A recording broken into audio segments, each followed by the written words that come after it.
बाएं side cut रहा है।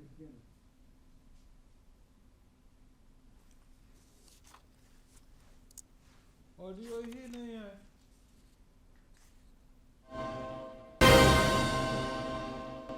विधानसभा का शीतकालीन सत्र 5 दिसंबर से देवघर में 4 स्टार होटल, एसआई वायरलेस और आईआरबी सिपाही की नियुक्ति नियमावली में संशोधन के प्रस्ताव को कैबिनेट की मंजूरी।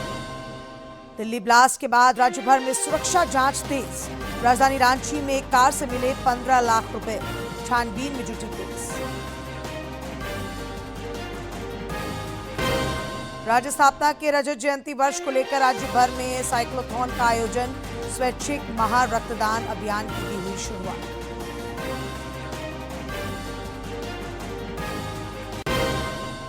और जीएससीए ने की 30 नवंबर को भारत दक्षिण अफ्रीका मैच के लिए टिकट दरों की घोषणा।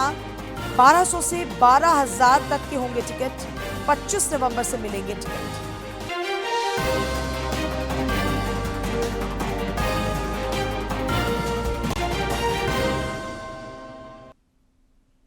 नमस्कार, खबरें झारखंड में आपका स्वागत है। मैं हूं डॉक्टर शीता आनंद और अब समाचार विस्तार से। केंद्रीय मंत्रिमंडल ने निर्यातकों के लिए एक नई ऋण आश्वासन योजना को मंजूरी दी है। सूचना और प्रसारण मंत्री अश्विनी वैष्णव ने केंद्रीय कैबिनेट के फैसलों की जानकारी देते हुए कहा कि प्रमुख खनिजों के रॉयल्टी दरों में संशोधन के प्रस्ताव को भी स्वीकृति दी गई है।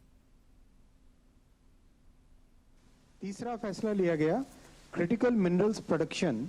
कुछ क्रिटिकल मिनरल्स देश में ऐसे हैं अवेलेबल जिनके रॉयल्टी के स्ट्रक्चर को चेंज करने की ज़रूरत थी। बहुत ज़्यादा हाई रॉयल्टी इम्पोज करके रखी हुई थी, उनको रिड्यूस किया गया। पहला है ग्रेफाइट, दूसरा है जिरकोनियम, तीसरा है रूबिडियम और चौथा है सीजियम। इन तीनों पे आज कैबिनेट में फैसला हुआ कि इनके ऊपर जो रॉयल्टी है वो रिड्यूस की जाएगी, जिससे कि इनका प्रोडक्शन बढ़े। और ये सारे के सारे ऐसे एलिमेंट्स हैं जिसका देश में बहुत उपयोग है, खासकर electric vehicle industry, electronics manufacturing industry और स्ट्रैटेजिक सेक्टर्स में, सब में इनका बहुत उपयोग है। प्रधानमंत्री नरेंद्र मोदी ने केंद्रीय मंत्रिमंडल के फैसलों का स्वागत किया है। श्री मोदी ने सोशल मीडिया पोस्ट में कहा है कि कैबिनेट के इस फैसले से वैश्विक बाजार में मेक इन इंडिया की गूंज को और मजबूती मिलेगी। प्रधानमंत्री नरेंद्र मोदी ने केंद्रीय मंत्रिमंडल के इस फैसले की सराहना की है और एक्स पर अपनी पोस्ट में प्रधानमंत्री ने कहा है कि वैश्विक बाजार में मेक इन इंडिया की गूंज को और बुलंद करने की दिशा में बड़ा कदम। केंद्रीय मंत्रिमंडल ने एक्सपोर्ट प्रमोशन मिशन को मंजूरी दे दी है। ये मिशन भारत की निर्यात प्रतिस्पर्धात्मकता को बढ़ाने, सूक्ष्म, लघु और मध्यम उद्यमों, पहली बार निर्यात करने वालों तथा श्रम प्रधान क्षेत्रों को सहायता प्रदान करने में मदद करेगा। यह मिशन प्रमुख हितधारकों को एक मंच पर लाकर ऐसा तंत्र तैयार करेगा जो परिणाम उन्मुख और प्रभावी होगा। राज्य सरकार ने विधानसभा का शीतकालीन सत्र 5 दिसंबर से बुलाने का फैसला किया है। यह सत्र 11 दिसंबर तक चलेगा। मुख्यमंत्री हेमंत सोरेन की अध्यक्षता में कल हुई राज्य मंत्री परिषद की बैठक में इस प्रस्ताव को मंजूरी दी गई है। इसके अलावा कैबिनेट ने देवघर में एक 4 स्टार होटल के निर्माण को भी स्वीकृति प्रदान की है। साथ ही राज्य के सभी जिलों के एक मुख्यमंत्री उत्कृष्ट विद्यालयों में स्टेम लैब की स्थापना करने पर भी सहमति बनी। राज्य मंत्री परिषद ने एसआई वायरलेस और आईआरबी सिपाही की नियुक्ति नियमावली में संशोधन के प्रस्ताव को भी मंजूरी दी है। विधानसभा के 5 दिवसीय शीतकालीन सत्र को लेकर औपबंधिक कार्यक्रम भी जारी कर दिए गए हैं। 5 दिसंबर से शुरू होने वाले सत्र के पहले दिन सदन दिवंगत विभूतियों को याद करेगा। 8 दिसंबर को वित्तीय वर्ष 2025-26 का द्वितीय अनुपूरक बजट पेश किया जाएगा। 9 दिसंबर को दूसरी पाली में अनुपूरक बजट पर वाद विवाद होगा। 10 और 11 दिसंबर को सदन में राजकीय विधेयक और गैर सरकारी संकल्प रखे जाएंगे। 6 और 7 दिसंबर को सदन की कार्यवाही स्थगित रहेगी। कैबिनेट की बैठक के बाद मुख्यमंत्री हेमंत सोरेन ने पत्रकारों से बातचीत में कहा कि सरकार राज्यवासियों की उन्नति के लिए प्रतिबद्ध है। श्री सोरेन ने कहा कि झारखंड 25वें वर्ष में प्रवेश कर गया है, जो राज्यवासियों के लिए गर्व की बात है। मुख्यमंत्री ने आने वाली पीढ़ी के लिए बेहतर झारखंड के निर्माण की प्रतिबद्धता व्यक्त करते हुए युवाओं से राज्य के समग्र विकास में योगदान देने की अपील की।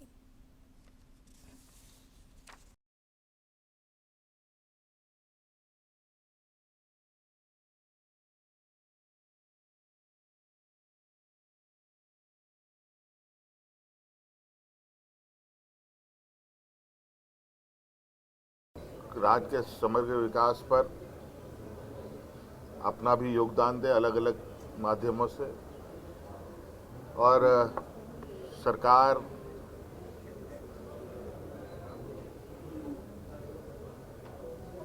और हर समाज का, हर वर्ग, हर तबका युवाओं के प्रति विशेष आशा उम्मीद रखता है, और हम सब मिलकर राज्य के सर्वांगीण विकास की गाढ़ी और लंबी लकीर हम खींच पाए और अपने आने वाली पीढ़ी के लिए एक खूबसूरत सोना झारखंड का निर्माण करें। दिल्ली में पिछले दिनों हुए ब्लास्ट के बाद झारखंड में भी विशेष सतर्कता बरती जा रही है। इस सिलसिले में राजधानी रांची में कल 46 स्थानों पर गहन जांच अभियान चलाया गया। इस दौरान रातू रोड इलाके से एक कार से पुलिस को 15 लाख रुपए मिले हैं। फिलहाल पुलिस पैसों की वैधता को लेकर जांच कर रही है और संबंधित व्यक्तियों से पूछताछ जारी है।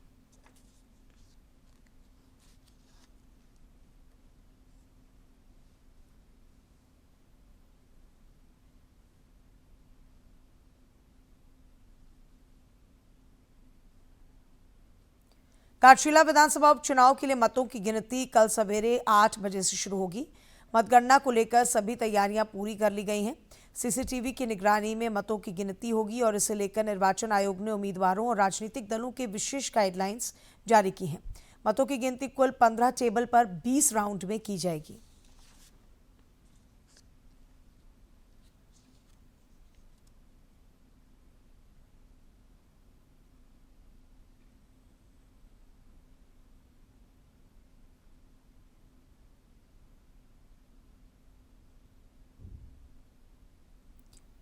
पूर्व मुख्यमंत्री और भाजपा के वरिष्ठ नेता चंपाई सोरेन ने कहा है कि अलग राज्य गठन के 25 वर्ष बीत जाने के बाद भी आदिवासी समाज को उसका हक और सम्मान नहीं मिल पाया है। श्री सोरेन ने सरायकेला में पत्रकारों से बातचीत में कांग्रेस पर निशाना साधा और कहा कि उसने आदिवासियों की पहचान मिटाने की कोशिश की है और हितों की अनदेखी की है।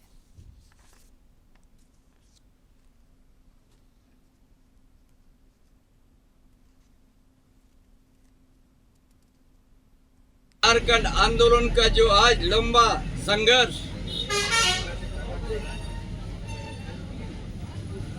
कभी लाठीचार्ज करने का सोचा नहीं। भारतीय जनता पार्टी उस आंदोलन को सम्मान दिया और अलग राज्य का दर्जा दे दिया। ये अगर देश के अंदर में यदि भारतीय जनता पार्टी केंद्र में सरकार नहीं बनती तो आज भी लड़ाई जारी रहता, क्योंकि कांग्रेस आदिवासी का व्यवस्था को ताश नश करने के ही उनका कदम है। रांची स्थित रिम्स के शासी परिषद की 63वीं बैठक में कई महत्वपूर्ण निर्णय लिए गए। बैठक में शामिल होने के बाद रक्षा राज्य मंत्री संजय सेठ ने कहा कि रिम्स निदेशक और स्वास्थ्य मंत्री के बीच विवाद के कारण रिम्स की व्यवस्था दिन प्रतिदिन बिगड़ती जा रही है। उन्होंने मुख्यमंत्री हेमंत सोरेन से इस मामले में हस्तक्षेप की भी मांग की। इधर संजय सेठ के बयान पर प्रतिक्रिया देते हुए स्वास्थ्य मंत्री डॉक्टर इरफान अंसारी ने कहा कि रिम्स में कोई विवाद नहीं है, हम बेहतर व्यवस्था बनाने के लिए मिलकर काम कर रहे हैं। जनजातीय गौरव दिवस और सरदार पटेल की 150वीं जयंती पर भाजपा द्वारा राज्य भर में कई कार्यक्रम आयोजित किए जाएंगे। प्रदेश भाजपा के कार्यकारी अध्यक्ष आदित्य साहू और हजारीबाग के सांसद मनीष जायसवाल ने पत्रकारों को कार्यक्रमों की विस्तृत जानकारी दी। भगवान बिरसा मुंडा की जयंती 15 नवंबर और सरदार पटेल की 150वीं जयंती के मौके पर भाजपा द्वारा राज्य भर में कार्यक्रम आयोजित होंगे। प्रदेश भाजपा के कार्यकारी अध्यक्ष आदित्य साहू ने हजारीबाग में कहा कि कल से ही कार्यक्रम शुरू हो जाएंगे। हम 150वीं जयंती मनाने का काम कर रहे हैं, जनजातीय गौरव दिवस मनाने का काम कर रहे हैं। 14 नवंबर को जो जितने हमारे जनजातीय शहीद हैं, जो महापुरुष हैं, उनके मूर्तियों को, उनके प्रतिमाओं को हम साफ सफाई करने का काम करेंगे। और साथ ही साथ 15 नवंबर को हम दिया जला करके उनके प्रतिमा के सामने हम दीपोत्सव मनाने का काम करेंगे। मौके पर हजारीबाग के सांसद मनीष जायसवाल ने कहा कि सरदार पटेल की 150वीं जयंती पर भी विशेष कार्यक्रम आयोजित होंगे। विनोबा भावे विश्वविद्यालय से होकर के ये 10 किलोमीटर का पदयात्रा है, एक पर्टिकुलर रूट है, उसको फॉलो करते हुए ये इसका समापन होगा। और 20 तारीख को बरही में स्वर्गीय राम नारायण यादव कॉलेज बरही में से इस यात्रा का शुरुआत होगा। इन कार्यक्रमों में भाजपा कार्यकर्ता के साथ ही स्कूली विद्यार्थियों, एनएसएस के सदस्य, एनसीसी और समाज के सभी वर्ग के लोग शामिल होंगे। हजारीबाग से गौरव की रिपोर्ट। जनजातीय गौरव दिवस को लेकर भाजपा की ओर से आज राज्य भर में कई कार्यक्रम आयोजित किए जा रहे हैं। इस सिलसिले में रांची महानगर भाजपा के कार्यकर्ताओं ने स्वतंत्रता सेनानी भगवान बिरसा मुंडा की प्रतिमा की साफ सफाई के मौके पर अन्य लोगों के अलावे पूर्व प्रदेश अध्यक्ष यदुनाथ पांडे भी मौजूद थे।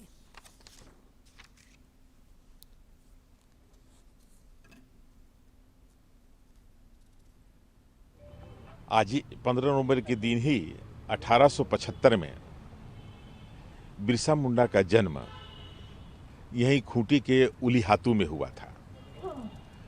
और उस समय की अगर आप कल्पना कर लें कि आवागमन का कोई साधन नहीं था, उस समय वीर बिरसा मुंडा जी ने अंग्रेजों से लोहा लिया और समाज को शाकाहारी बनाने का किया। माने शाकाहारी बनो, मद निषेध का उन्होंने नारा दिया।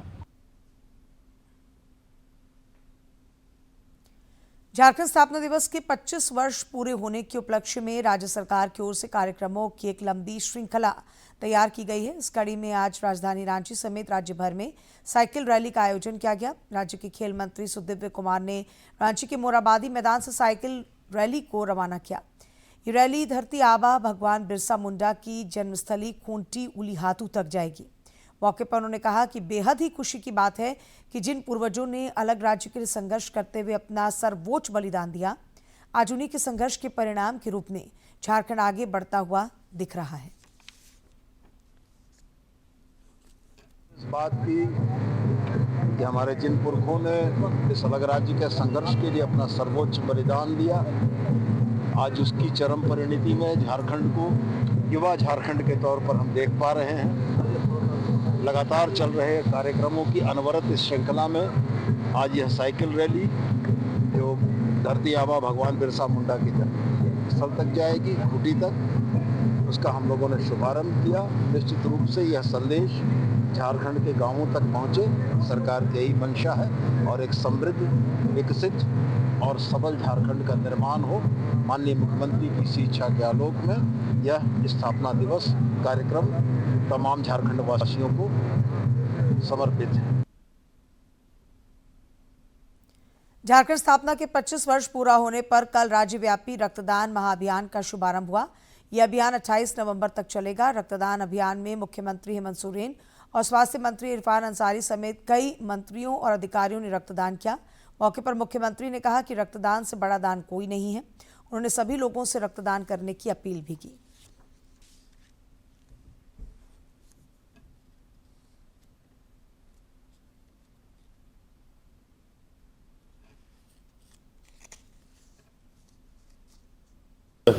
कैबिनेट भी था। स्वास्थ्य विभाग की तरफ से ब्लड डोनेशन कैंप का भी आयोजन हुआ। आज हम लोगों ने भी रक्तदान शिविर का हिस्सा हम लोग बने, रक्तदान भी किया। ये रक्तदान शिविर पूरे राज्य में आज से लेकर 28 तारीख तक ये अभियान चलेगा।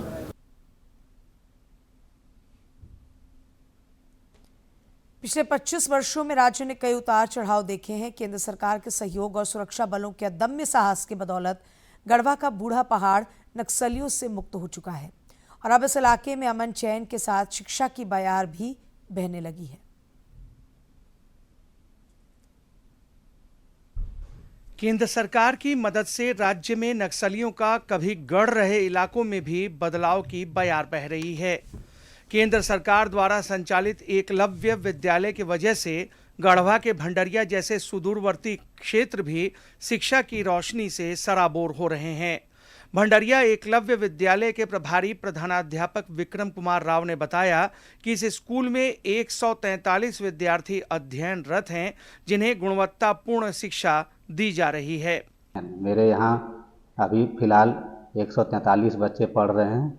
सुदूर इलाके से आते हैं, जो नक्सल प्रभावित इलाके हैं। वैसे क्षेत्र में जहाँ पर पढ़ाई की सुविधा नहीं थी, वैसे बच्चे जो प्रतिभाशाली थे परंतु उनको पढ़ने लिखने का अवसर नहीं प्राप्त हो रहा था, लेकिन यहाँ पर एकलव्य स्कूल केंद्र सरकार के द्वारा खोला गया है, जिसके माध्यम से वो बच्चे अभी मेहनत करके आगे बढ़ रहे हैं। एकलव्य विद्यालय में अध्ययनरत विद्यार्थी भी क्षेत्र में आए बदलावों से खुश और बेहतर भविष्य को लेकर आशान्वित हैं।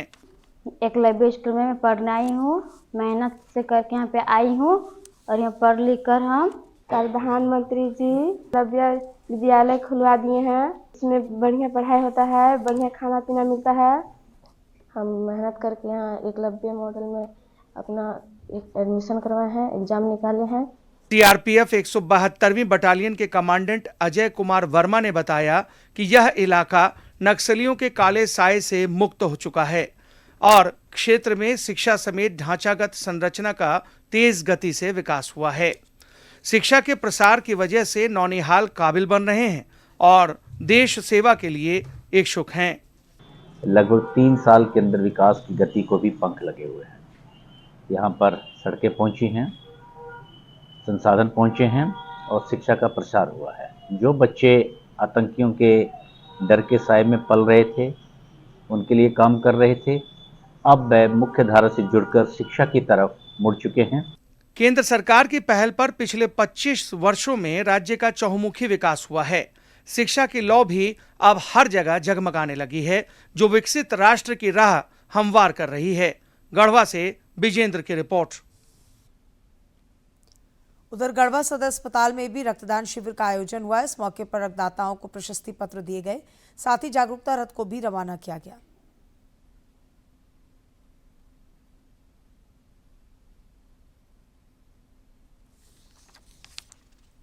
रजत जयंती पर्व के सिलसिले में गढ़वा उपायुक्त दिनेश कुमार यादव और डीडीसी पशुपतिनाथ मिश्रा ने सदर अस्पताल में रक्तदान शिविर का उद्घाटन करते हुए इस महादान के प्रति सबों को प्रेरित किया। खून दान करने से जो है आपका स्वास्थ्य भी अच्छा रहता है और एक समाज सेवा का कार्य भी होता है। और अभी मैं अस्पताल के स्टाफ से भी बात कर रहा था, तो उनके द्वारा भी बताया गया कि गढ़वा सदर अस्पताल में खून की कमी है। तो जो केसेस आते हैं जिसमें खून हमें चढ़ाना होता है, तो उसके लिए आपूर्ति जितनी होनी चाहिए उतनी नहीं है। तो गढ़वा वासियों से अपील है मेरी कि इसमें बढ़ चढ़ के हिस्सा लें और अपने परिजनों और दोस्तों को भी आप इसमें पार्टिसिपेट करने के लिए प्रेरित करें। इस मौके पर डीडीसी पशुपतिनाथ मिश्रा और सीआरपीएफ 172 के कमांडेंट अजय कुमार वर्मा ने रक्तदाताओं का हौसला बढ़ाते हुए कहा कि रक्तदान जैसा पुनीत कार्य कई लोगों को नई जिंदगी दे सकता है। कि लोग जागरूक बने और अपने जो ब्लड का डोनेशन है वो समय समय पर करते रहें, ताकि कोई भी हमारे भाई बंधु अगर कल बीमार पड़ते हैं, उनको खून की समस्या आती है, तो उन्हें खून समय पर मिल सके और उनका जान बचाया जा सके। इस मौके पर मैं सभी से यही आग्रह करना चाहूँगा कि बढ़ चढ़कर आगे आएँ और इस पुनीत कार्य में अपना सहयोग दें। अगर आप अपने को स्वस्थ समझते हैं तो जरूर इसमें अपना सहयोग करें। इस मौके पर अतिथियों ने रक्तदाताओं को प्रशस्ति पत्र देकर उनका मनोबल बढ़ाया, साथ ही रक्तदान को लेकर जागरूकता रथ को भी रवाना किया। गढ़वा से विजेंद्र तिवारी की रिपोर्ट। झारखंड राज्य का स्थापना दिवस समारोह का मुख्य कार्यक्रम रांची के मोराबादी मैदान में आयोजित होगा। इसे लेकर व्यापक तैयारियां की जा रही हैं। तैयारियों का जायजा लिया हमारे सहयोगी ने।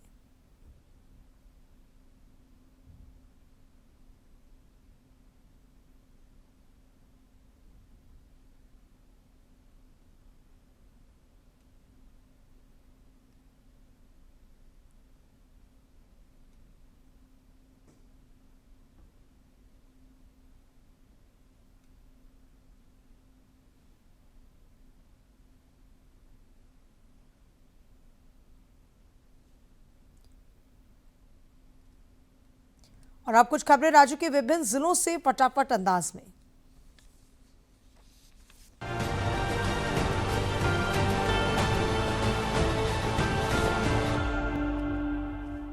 झारखंड राज्य के रजत स्थापना दिवस के अवसर पर कोडरमा जिला के अंतर्गत सभी प्रखंड के पंचायतों में आवास योजनाओं से संबंधित विभिन्न कार्यक्रमों का आयोजन किया गया। इस दौरान लाभुकों को आवास योजनाओं से संबंधित जानकारी दी गई और लंबित आवासों को पूर्ण करने के लिए प्रेरित किया गया। झारखंड स्थापना के रजत जयंती वर्ष पर बोकारो में मेरा झारखंड मेरा गौरव थीम पर विविध सांस्कृतिक, शैक्षणिक और जन जागरूकता कार्यक्रम हुए। विद्यार्थियों ने राज्य के इतिहास से परिचय पाया और विकास में योगदान की शपथ ली। डीसी शशि प्रकाश सिंह के निर्देश पर हजारीबाग में अवैध शराब के खिलाफ अभियान चलाया गया। विष्णुगढ़ और टाटी झरिया में छापेमारी कर विदेशी बियर और महुआ शराब बरामद की गई। आरोपितों पर केस दर्ज हुआ है। प्रशासन ने नशा मुक्ति हेतु सहयोग की अपील की। धनबाद डीसी आदित्य रंजन की अध्यक्षता में पॉलिटेक्निक, सदर अस्पताल और आरएस मोर कॉलेज सहित सरकारी परिसरों की बाउंड्री वॉल निर्माण को लेकर बैठक हुई। डीसी ने कार्य में तेजी व अतिक्रमण हटाने के निर्देश दिए तथा शीघ्र स्थल निरीक्षण की बात कही। झारखंड स्थापना दिवस की 25वीं वर्षगांठ पर बोकारो सदर अस्पताल में डीसी अजय नाथ झा ने स्वैच्छिक रक्तदान शिविर का शुभारंभ किया। डीसी ने नागरिकों से रक्तदान की अपील की। 12 से 28 नवंबर तक जिले भर में विशेष रक्तदान अभियान चलाया जाएगा। हजारीबाग डीसी शशि प्रकाश सिंह की अध्यक्षता में राजस्व विभाग की समीक्षा बैठक हुई। डीसी ने म्यूटेशन, भूमापी, ई रेवेन्यू कोर्ट और पीजी पोर्टल के लंबित मामलों का शीघ्र निष्पादन करने के निर्देश दिए और सरकार आपके द्वार कार्यक्रम की तैयारी तेज करने को कहा। भाजपा प्रदेश कार्यकारी अध्यक्ष सांसद आदित्य साहू झरदाग गांव पहुंचे और छठ पूजा के दौरान तालाब में डूबकर मरी 4 बच्चियों और किडनी रोग से निधन हुए गणेश भुइया के परिजनों से मिलकर संवेदना व्यक्त की। साथ ही परिवारों को सहनशीलता और शक्ति प्रदान करने की प्रार्थना की।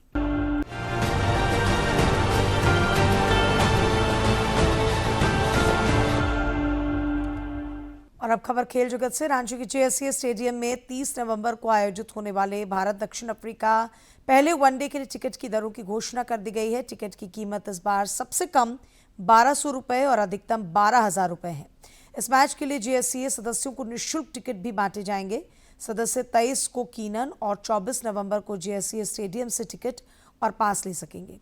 टिकटों की बिक्री 25 या 26 नवंबर से शुरू होगी। दर्शक टिकट ऑनलाइन और ऑफलाइन दोनों ही माध्यमों से खरीद सकेंगे। और अब बात मौसम की। राजधानी रांची समेत राज्य के कई हिस्सों में कड़ाके की ठंड पड़ रही है। इसके साथ ही तापमान में गिरावट का सिलसिला लगातार जारी है। 6 जिलों में न्यूनतम तापमान 10 डिग्री सेल्सियस से भी नीचे पहुंच चुका है।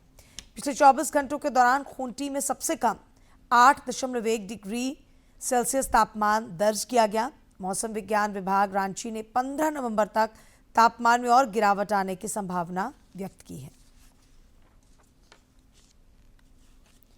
भारत में खुदरा महंगाई दर अक्टूबर में रिकॉर्ड 0.25% के निचले स्तर पर पहुंच गई है।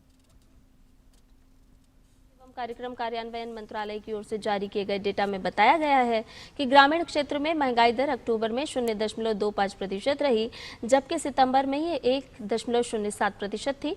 वहीं शहरी क्षेत्र में महंगाई दर 0.88% रही है, जबकि सितंबर में ये 1.83% थी। खाद्य महंगाई दर अक्टूबर में 5.02% रही है, जो दिखाता है कि खाद्य उत्पादों की कीमतें सालाना आधार पर कम हुई हैं।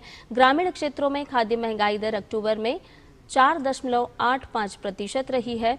इस दौरान शहरी क्षेत्रों में खाद्य महंगाई दर 5.18% दर्ज की गई। अक्टूबर में ट्रांसपोर्ट और कम्युनिकेशन में महंगाई दर 0.94% रही है, जो कि सितंबर में 1.82% थी।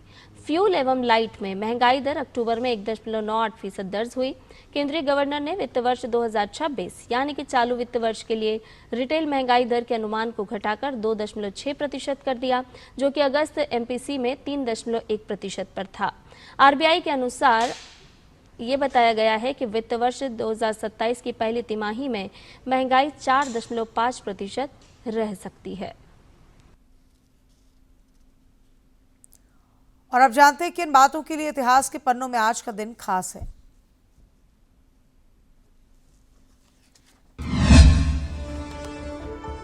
13 नवंबर साल 1780 में महाराजा रणजीत सिंह का जन्म गुजरावाला में हुआ।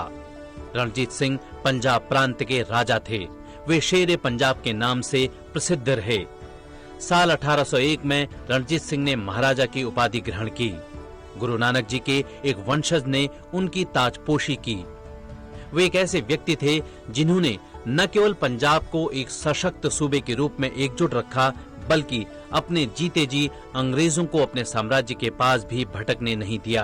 बेशकीमती हीरा कोहिनूर महाराजा रणजीत सिंह के खजाने की रौनक था।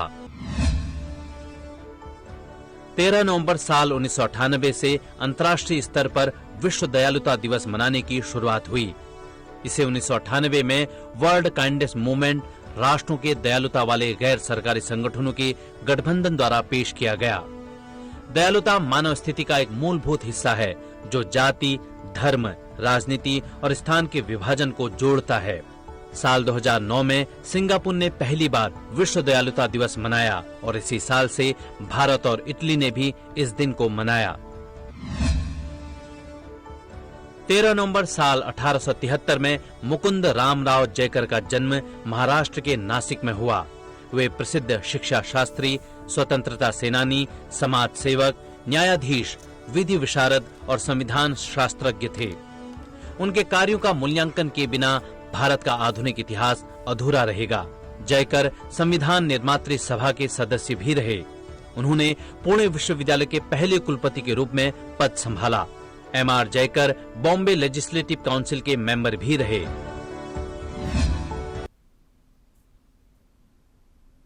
झारखंड राज्य का स्थापना दिवस समारोह का मुख्य कार्यक्रम रांची के मोराबादी मैदान में आयोजित होगा। इसे लेकर व्यापक तैयारियां की जा रही हैं। तैयारियों का जायजा लिया हमारे सहयोगी ने। झारखंड राज्य अपने स्थापना का 25 वर्ष पूरा करने जा रहा है। 15 नवंबर 2025 को झारखंड राज्य स्थापना का 25 वर्ष पूरा हो जाएगा और इसे लेकर राज्य सरकार भव्य स्तर पर तैयारियों में जुटी है। आपको बता दें कि 11 नवंबर से शुरू हुआ है कार्यक्रम जो कि 16 नवंबर तक चलने वाला है और रजत जयंती समारोह को लेकर विभिन्न स्तरों पर तैयारियां की गई हैं। आपको जानकारी दे दें कि 11 तारीख से जो कार्यक्रम शुरू की गई है उसमें रन फॉर झारखंड का कार्यक्रम हुआ। उसके अलावा सांस्कृतिक कार्यक्रम हुए।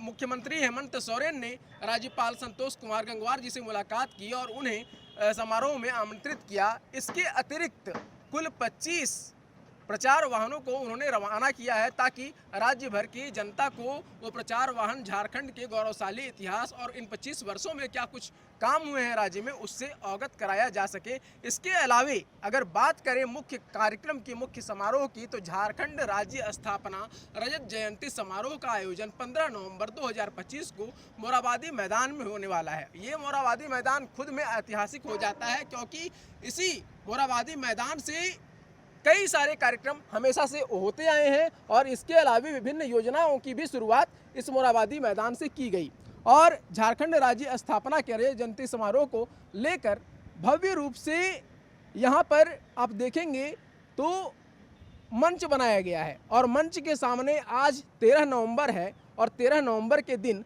कुर्सियां सजा दी गई हैं और भव्य रूप से तैयारियां की जा रही हैं और इसमें मुख्य अतिथि के रूप में राज्यपाल संतोष कुमार गंगवार शामिल हो सकते हैं जिन्हें मुख्यमंत्री हेमंत सोरेन ने न्योता दिया है। इसके अलावा बात करें तो राज्य के कई दिग्गज नेता, मंत्री और आम लोग भी इस कार्यक्रम में शिरकत करने वाले हैं।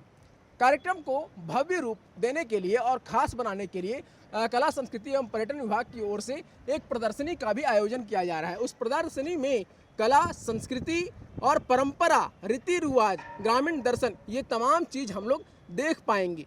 खासकर अगर बात करें तो कला संस्कृति के माध्यम से जैसे कि हम लोग देखते आए हैं कि झारखंड राज्य में अगर राजकीय नृत्य की बात की जाए तो छऊ लोक नृत्य हमें सहज देखने के लिए मिल जाती है। इसके अलावा पाइका और झूमर नृत्य भी हमें देखने को मिलेगी। इसके अलावा पेंटिंग्स की बात करें तो सोहराई पेंटिंग जो है यहाँ की समृद्धशाली कला को दर्शाता है जो कि यहाँ के रीति रिवाज और परंपराओं को भी दर्शाने का काम करता है।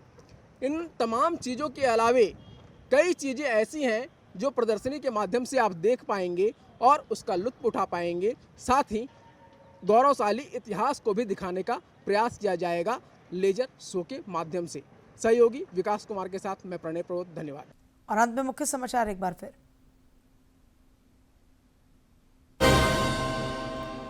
विधानसभा का शीतकालीन सत्र 5 दिसंबर से देवघर में 4 स्टार होटल, एसआई वायरलेस और आईआरबी सिपाही की नियुक्ति नियमावली में संशोधन के प्रस्ताव को कैबिनेट की मंजूरी। दिल्ली ब्लास्ट के बाद राज्य भर में सुरक्षा जांच तेज। राजधानी रांची में एक कार से मिले 15 लाख रुपए, छानबीन में जुटी पुलिस।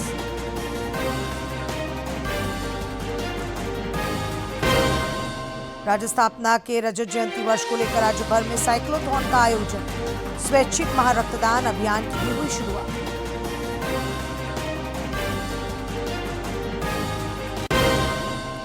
और जेएससीए ने की 30 नवंबर को भारत दक्षिण अफ्रीका मैच के लिए टिकट दरों की घोषणा।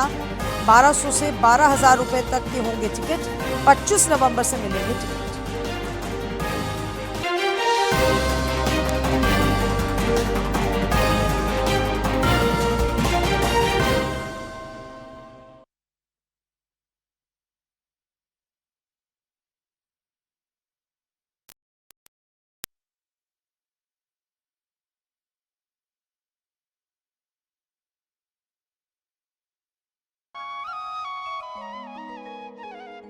लगामी सजे रोदोने पारे दायो नेरा नेरा जियासा आली रे नेरा नेरा काया साले उतारे हो कोई लो दके ने ओ पारदा नेरा नेरा जिया आली रे नेरा नेरा काया साली ऐसी लगावे सजे रोदोने पारे तायो नेरा ने राजी आसाली नो तारे कोई लो पाचे में पारदा नेरा नेरा जी साले रे नेरा नेरा काया साले। छोटा नागपुर में अंग्रेजों के विरुद्ध क्रांति का शंखनाद करने वाले स्वतंत्रता सेनानियों की जब बात होती है तो उनमें एक नाम वीर बुद्धू भगत की भी होती है।